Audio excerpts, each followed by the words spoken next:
হাওড়াঘাটৰ ৰংকোটত যোগী সন্মিলন।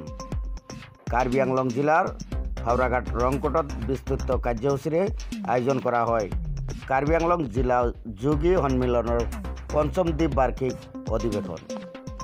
দেৱনাথ হাজৰিকাৰ সভাপতিত্বত অনুষ্ঠিত এই মুকলি সভাত যোগী সন্মিলনীৰ কাৰ্যপন্থাৰ ওপৰত বিশদ আলোচনা কৰা হয়।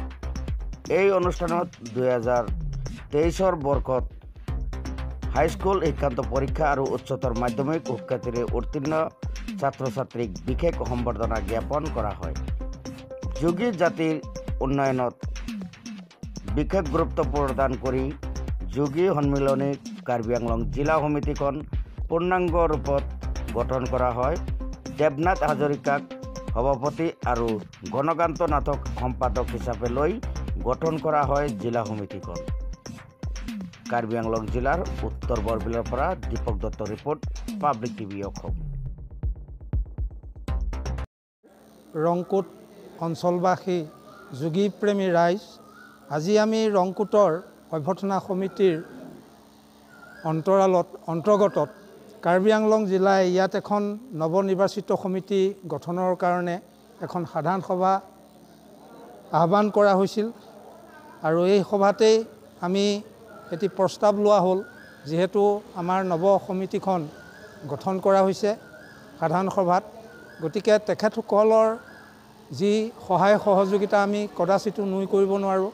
পূৰ্বলৈও যাতে তেখেতসকলে কোনো সভা সমিতি অনুষ্ঠিত হ'লে সেইসকলে পূৰ্ণোদ্যমেৰে এনে অনুষ্ঠানবিলাকত অংশগ্ৰহণ কৰি যাতে যোগী জাতিৰ ভৱিষ্যত আগুৱাই যাব পৰা যি সুন্দৰ পথ, এই পথ সুচাৰুৰূপে নিয়ন্ত্ৰণত ৰক্ষা কৰি চলাই নি জাতিটোৰ উন্নতি কামনা কৰিবলৈ আমি আমাৰ যোগী সন্মিলনীৰ তৰফৰ পৰা আমি বিনম্ৰভাৱে সেইসকলক অনুৰোধ জনাইছোঁ।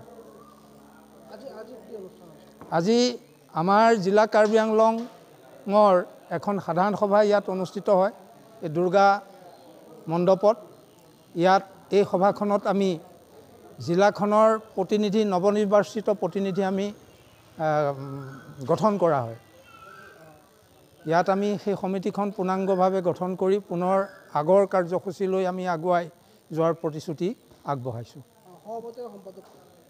সভাপতি মাননীয় শ্ৰী দেৱনাথ হাজৰিকাদেৱ আৰু সম্পাদক মই শ্ৰী ঘনকান্ত নাথদেৱ।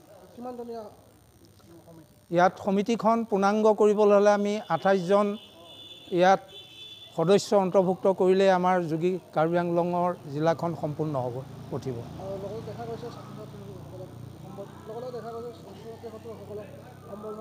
হয় হয়, ইয়াত আমি আৰু এটা অনুষ্ঠান সংযোজন কৰা হ'ল।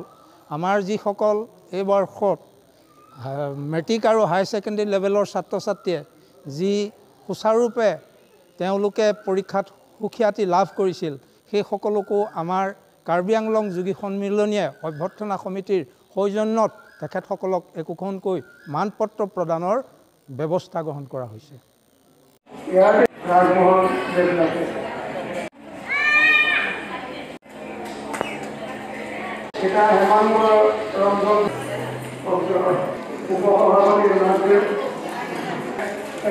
উপসভাপতি